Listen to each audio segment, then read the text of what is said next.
Somewhere in a far-off land, a lone adventure seeker arrives in a small town. The townsfolk are terrified. A goblin is causing trouble in the hills. A witch has been spotted lurking in the mushroom swamp. Somebody swears they saw a dragon flying over yonder mountains. The local economy is hanging by a thread. Fortunately, a hero has arrived. Unfortunately, it's you. Looking all hero-ish.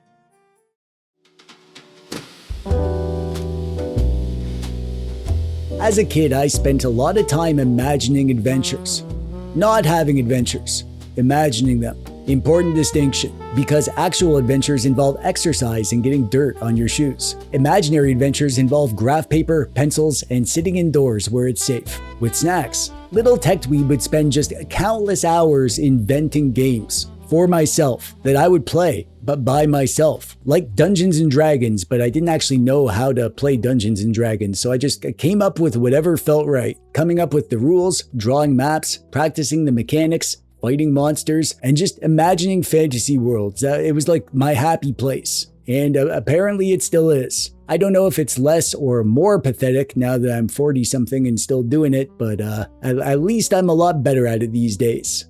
Today, I'm here to show you something I made that I think is a heck of a lot of fun. It's called HEROish. Like, this adventure isn't for heroes, just regular people who are sorta hero-ish. And this is my attempt to cram one of those fantasy adventures that I've been cooking up since I was a kid into a handful of dice and a little paper booklet. I've done this sort of thing a few times on my channel. I made a solo Balatro style card game called Salatro, and then I made Cribbed, which is like a roguelike dungeon crawler with cribbage mechanics. I made videos about them and I shared the rules, both of which you could print and turn into a little booklet so you can have like a little kit with everything you needed just in a deck of cards. I'll link to both those videos below, and I'll link to where you can download the things, which are free if you want to play them. HEROish is a bit of a different take because this game uses dice as the main mechanic. It's sort of like Yahtzee meets Texas Hold'em poker, but as an open world monster hunting adventure game, if that makes sense. No, it doesn't, but it will. Be patient.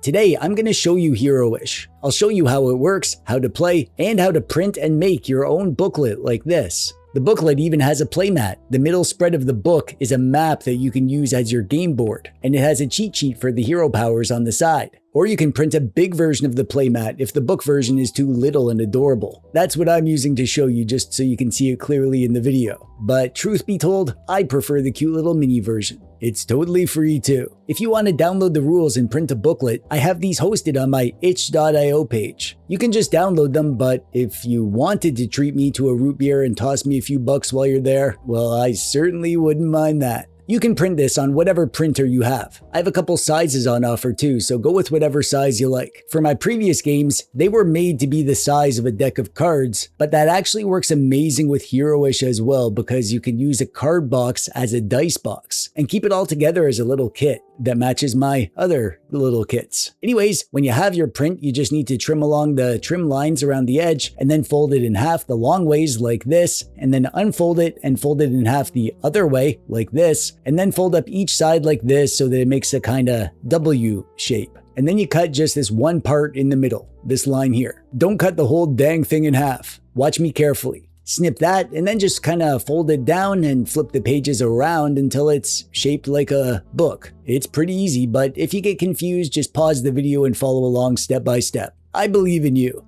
Not strongly, but I do believe. And there you go, a lovely little super portable mini HEROish booklet zine to carry around with you on your heroic-ish adventures. Just bring some dice. You'll need 7 of whatever kind of dice you like. I personally like playing with these poker dice. I love how on theme they are with the dice poker. And you'll also need some coins or tokens or a pencil and paper to keep track of your coins. And you're set. That's all you need. Now, HEROish is actually a pretty simple game once you get the hang of it. And by simple, I do not mean easy. It's tough as heck, but in like a simple, fun kind of way. Your goal is to wander around this little fantasy world, defeat monsters, collect rewards, and eventually make it back to town and cash in your monster heads or whatever. You can beat the game by defeating all the monsters on the map, but that's probably not gonna happen, to be honest. You start the game with 10 coins and absolutely no qualifications whatsoever, just like most fantasy heroes, honestly. You've got this map in front of you, a handful of dice, and a dream. A dream of dead werewolves. The first thing you'll notice is that everything in this game costs money. Moving costs money, hiring heroes costs money, fighting monsters costs money, existing seems to cost money. Wow, what a crazy fantasy world this is, huh?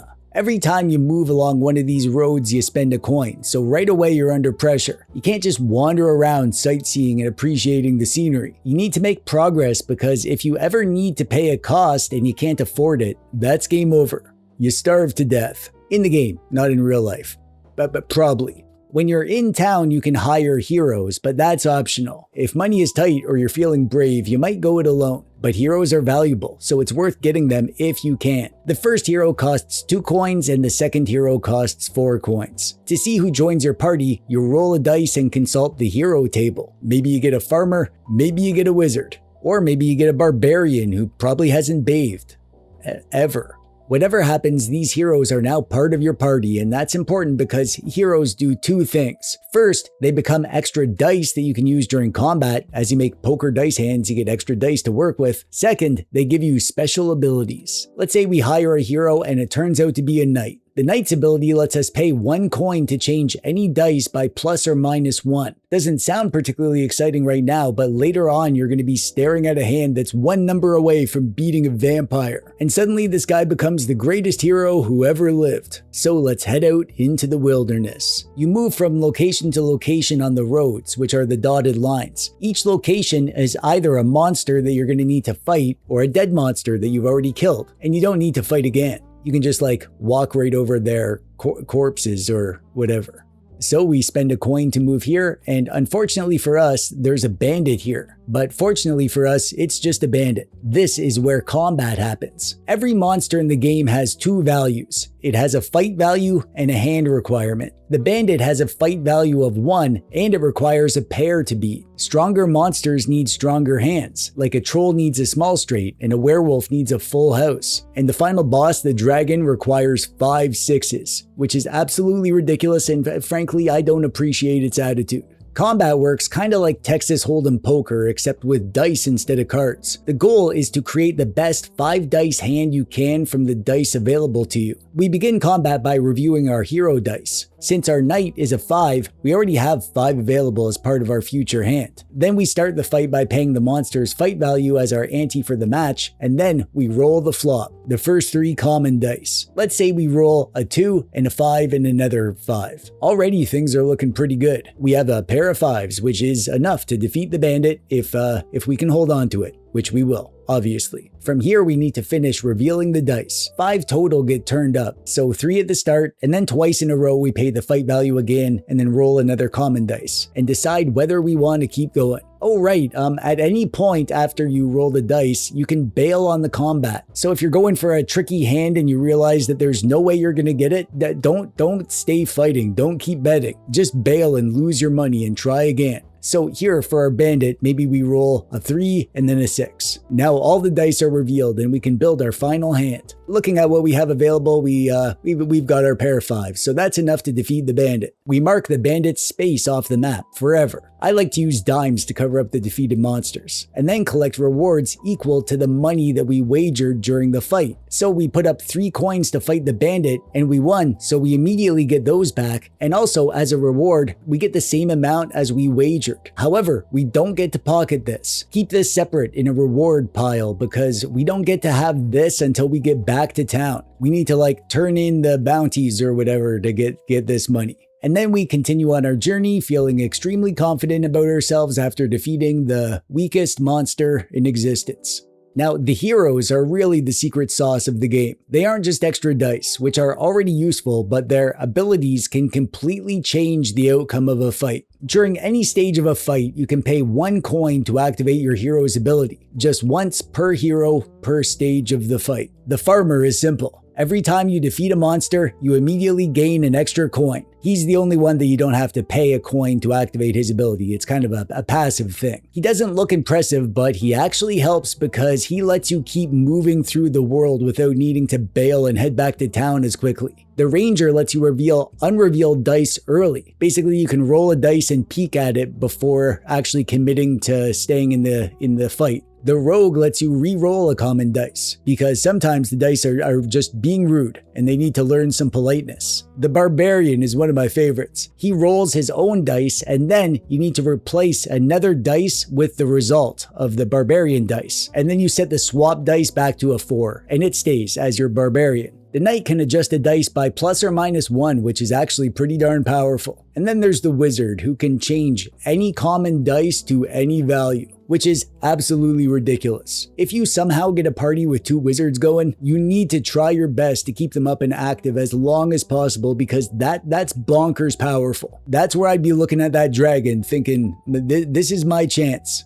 As you move further across the map, things start getting nasty. Early on, you're mostly hunting easy stuff like bears and goblins and feeling pretty good about yourself, and then before long, you're trying to build a full house to defeat a werewolf, or a 4 of a kind to beat a vampire, while paying 2 coins every betting round just to stay in the fight. By the time you're staring down a dragon, you're trying to roll 5 6s while spending 4 coins every round. That's 12 coins just to see the whole fight through. And then you need to end up with the toughest possible hand in the game. I've never done it, and I've played this like 100 times at this point. However, one game, I came so freaking close. I had a wizard and I was 1/6 shy of defeating the dragon. I could have paid for it too, but then I wouldn't have had enough money to make it back home. I was like 1 coin short, and starving to death in the woods with a dragon head in your cart is almost more pathetic than just running away and trying again. Now, sometimes you get into a bad situation and there's no way you can afford to even make it from the town to the next monster. That would be game over, except the town has a tavern, and there's a little mini game you can play to possibly earn some extra money as like a last-ditch effort, or just because you're addicted to gambling. That's fine too. The tavern has the world's simplest gambling game. You bet 1 coin, roll a dice against the house, and hope that your roll is higher. If you win, you gain a coin. If you lose, the house keeps your money. And if you tie, the house also keeps your money, which isn't fair. And you can take it up with the manager if you want, but he broke the nose of the last guy who did that, so I wouldn't recommend it. You can keep playing as long as you want, but eventually you're going to learn the same lesson that humanity has been learning for thousands of years. The house always wins. Winning and losing in the game is pretty straightforward. You lose if you ever can't pay a required cost. So maybe you didn't realize how much money you'd need to get home. Maybe you got greedy and went for a tough monster and it didn't go well. Maybe you donated your life savings to a tavern owner. Whatever the reason, if you can't pay, your adventure is over. To win, you just need to defeat every monster on the map and then also make it safely back to town. If by some miracle you're actually able to do this, any coins that you have left at the end become your retirement fund, I guess. But more than likely, you're going to defeat a few monsters and then die. Hopefully quite a few. And there's a ranking system so you can measure exactly how heroic your failure was. I've made it to Monster Slayer like 3 times, I think, but never Legendary Hero. I was so close once though. Oh man, that run will haunt me until I finally beat that stupid dragon. And on that topic, I want to kind of get out ahead and say that this game is tough on purpose. You're probably not going to beat it on your first try or your 10th try. Getting all the way to the dragon takes luck, planning, and then more luck on top of that. That's exactly what I wanted. I wanted slaying that dragon to feel like a genuine accomplishment, like you just completed some grand quest that you've been trying to beat for ages. I mean, it's the final boss. Beating the final boss, that should feel really, really good. But more than anything, I wanted it to be fun. A simple little adventure with enough flavor to make your brain fill in the gaps. Dice poker meets Yahtzee, wandering roads, monster hunting, some fun risk versus reward decisions. Actually, of all the little games I've made so far, I'm pretty sure this one's my favorite. That said, this is version 1. I played the heck out of it, but so far it's mostly been tested by me and also a handful of dweebs I know. So if you give it a try, let me know what you think. I might make some changes if I think it needs them. I've also got more games rattling around in my head right now. They'll take a while, these things always do, but there's definitely more tiny adventures on the way. So if you haven't subscribed yet, now's probably a good time so you don't miss future videos like this. Anyways, that's it from me. Go forth, brave heroish person. May your taverns be cozy, your swords be sharp, your companions companionable, and your dragons be somebody else's problem. I'm TechDweeb, thanks for watching, bye-bye.